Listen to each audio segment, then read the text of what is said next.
అంబేద్కర్ కోనసీమ జిల్లా వైద్య ఆరోగ్య శాఖలో అవినీతి రాజ్యమేలుతోంది. జిల్లా వైద్య ఆరోగ్య శాఖలో మరోసారి అవినీతి భాగోతం వెలుగు చూసింది.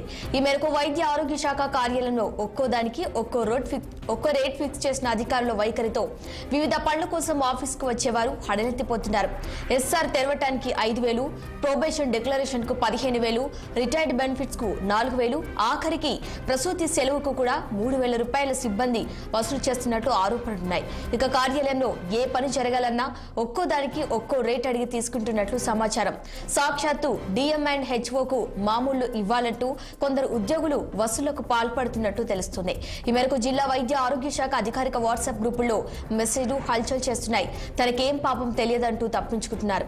ఇక జిల్లా వైద్య ఆరోగ్య శాఖ అధికారి దుర్గారావు కింది స్థాయి అధికారులు అవినీతికి పాల్పడి ఉంటే వారిని వెంటనే విధుల నుంచి తొలగిస్తామని ఆయన తెలిపారు. ఇలాంటి అవినీతికి ఎవరు తెరలేపారో దర్యాప్తు చేసి వారిపై శాఖాపరమైన చర్యలు తీసుకుంటామన్నారు డిఎం అండ్ హెచ్ఓ దుర్గారావు.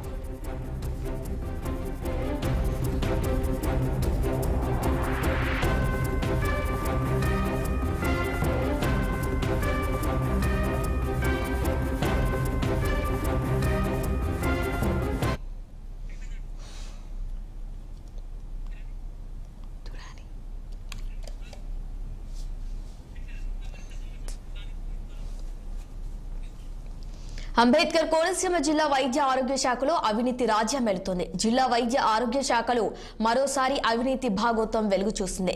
ఇక ఇదే ఘటనకు సంబంధించి మరింత సమాచారం మా ప్రతినిధి దురాని అందిస్తారు. దురాని, చెప్పండి.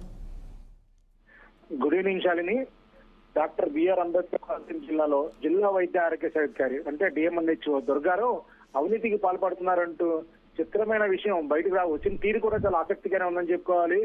అయితే ఈ విషయంపై కష్టమైన పరిస్థితుల్లో డిఎంఎన్హెచ్ఓ ఉన్నారు. అది ఉద్యోగస్తులందరూ అంటే డాక్టర్లు కానీ మెయిన్ కీలక స్టాఫ్ కానీ ఒక వాట్సాప్ గ్రూప్ నిర్వహిస్తుంటారు, అఫీషియల్ గ్రూప్ గా పేర్కొని ఉంటారు. ఎందుకంటే ఏ విషయమైనా సరే అందులోనే ఉత్తర ప్రత్యుత్తరాలు కానీ అలాగే ఆదేశాలు కానీ అందులోనే జారీ చేస్తుంటారు. అటువంటి వాట్సాప్ గ్రూప్ లో కొంతమంది తమకు సెలవు ఇవ్వాలన్నా మరే పని చేయాలన్నా డిఎంఎన్హెచ్ఓ కార్యాలయంలో లంచం తీసుకుంటున్నారంటూ వాట్సాప్ గ్రూప్ లో పోస్ట్ చేయడం, ఆ పోస్టులు బయటకు రావడం కలకలం సృష్టించింది. అయితే ఇదే విషయాన్ని డిఎంఎన్హెచ్ఓ దగ్గర ప్రస్తావిస్తే మాత్రం ఆయన తెలివిగా దాన్ని దాటవేసే ప్రయత్నం చేసి తన కింది ఆఫీసులో కింది స్థాయి ఎవరైనా చేస్తూ ఉంటే వారిపై చర్యలు తీసుకుంటారంటూ చెప్పే ప్రయత్నం చేశారు. మీరే తీసుకుంటున్నారంటూ కింది స్థాయి స్టాఫ్ చెప్తున్నారంటూ ప్రశ్నించినప్పుడు తాను తీసుకోవడం లేదని, ఒకవేళ అలా కింది స్థాయి చెప్తుంటే కనుక వారిపై చర్యలు తీసుకుంటానంటూ తప్పించుకునే ప్రయత్నంలో డిఎంఎన్హెచ్ఓ చెప్తూ చాలా ఇంకా దొరికిపోతున్నారని చెప్పాలి. వాస్తవంగా అయితే జిల్లా వైద్య ఆరోగ్య శాఖ అధికారికి కొన్ని పరిమితులు ఉంటాయి.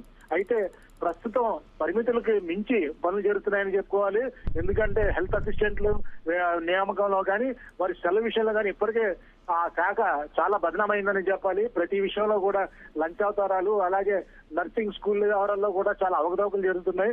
ఇటువంటి క్రమంలో ఏకంగా సాటి డాక్టర్లకి కానీ కింద స్టాఫ్ అంటే అదే శాఖకు చెందిన వారి దగ్గర కూడా విపరీతమైన లంచాలు వసూలు చేస్తున్నారనే విషయం మాత్రం బయటకు రావడం తీవ్ర కలకలం రేగిందని చెప్పాలి.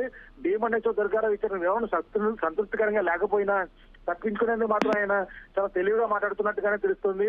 తన సొంత కార్యవర్గంలో కూడా కార్యాలయంలో కూడా ఇటువంటి అవకతవకలు జరుగుతుంటే తప్పించుకునేందుకు మాట్లాడటమే తప్పించి ఎవరు చేశారు, అసలు దీనికి బాధ్యులు ఎవరు పోస్టింగ్ వేశారన్న విషయంపై కూడా స్పష్టంగా చెప్పలేక నానా చెప్పులు పడుతున్నట్టుగా తెలుస్తుంది. వాస్తవంగా అయితే ఇలా లంచాలు తీసుకుంటున్నారంటూ 3 పోస్ట్ చేశారు.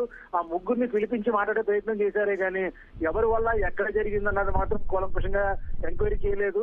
దర్యాప్తు చేస్తానంటూ తప్పించుకునే ప్రయత్నం చేస్తున్నారు. వాస్తవానికి అయితే జిల్లా వైద్య ఆరోగ్య శాఖలో చాలా మటుకు ప్రక్షాళన జరగాలని అవసరం ఉంది. ప్రతి పనికి అంటే చిన్న నర్సుల దగ్గర నుంచి ట్రాన్స్ఫర్ దగ్గర నుంచి బదిలీలు కానీ ఇతరత్ర అన్ని అంశాల్లో కూడా ఈ కాసులు లేని ఏ పని జరగట్లేదని ఇప్పటికే చాలా రకాలుగా ఫిర్యాదులు వస్తున్నాయి. అయినప్పటికీ జిల్లా వైద్య ఆరోగ్య శాఖ మాత్రం ఏ విధంగా చలించట్లేదు. ఏకంగా జిల్లా వైద్య ఆరోగ్య శాఖ గారే కింద స్థాయి సిబ్బందికి సూచించి మామూలు పరవానికి తెరదీసినట్టుగా తెలుస్తుంది. ఈ విషయంలోనే ఫిర్యాదులు మాత్రం వెల్లువెత్తుతున్నాయి. దీనిపైన ఏకంగా ప్రభుత్వం స్పందించి జిల్లా కలెక్టర్ నేతృత్వంలో ఎంక్వైరీ చేస్తూ తప్పించి విషయాలు బయట రావని మాత్రం మనం స్పష్టంగా చెప్పుకోవచ్చు. Sirisha. Okay, right Durrani, thank you.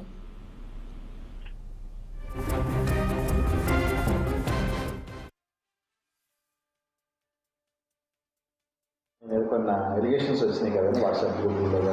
Sir, ఇవి కొద్దిమంది మెడికల్ ఆఫీసర్లు వాళ్ళ మెడికల్ ఆఫీసర్ గ్రూప్లో కొన్ని యాడ్వర్స్ అంటే ఒక క్లర్క్ ఆఫీసులో క్లర్క్స్ ఇలా డిమాండ్ చేస్తున్నారు, మనీ డిమాండ్ చేస్తున్నారు అంటూ వారి గ్రూప్స్లో పెట్టడం జరిగింది. అది తర్వాత కొద్ది మా ప్రోగ్రామ్ ఆఫీసర్స్ నాకు ఫార్వర్డ్ చేశారు, చూసామండి. చూసి ఆ మెడికల్ ఆఫీసర్ని ఎవరైతే గ్రూపుల్లో పెట్టారో ఆ మెడికల్ ఆఫీసర్ని పిలిపించడం జరిగింది. ఒక 3 మెడికల్ ఆఫీసర్లు వచ్చారు. వచ్చిన తర్వాత ఏం జరిగిందని అడిగాను ఫస్ట్. అంటే వాళ్ళు ఇలాగా ఆఫీసులో క్లర్క్స్ కొంత అమౌంట్ డిమాండ్ చేస్తున్నారంటూ అప్పుడు చెప్పారన్నమాట. ఇప్పుడు అలా మీరు ఇప్పుడు చెప్పడం కాదు, మీరు గ్రూపుల్లో పెట్టడం కాదు, అటువంటి ఇప్పుడు అలా అడుగుతున్నప్పుడు నాకైనా మీరు ఒక కనీసం ఓవరాల్గా చెప్పారా, ఒక కంప్లైంట్ రూపంలో ఇచ్చారా అంటే అట్లా ఏం జరగలేదు. ఇదో ప్రోటోకాల్ ప్రకారం ఫస్ట్ నా డిపార్ట్మెంట్లో జరుగుతున్నప్పుడు నాకు కంప్లైంట్ రూపంలో ఇవ్వాలి.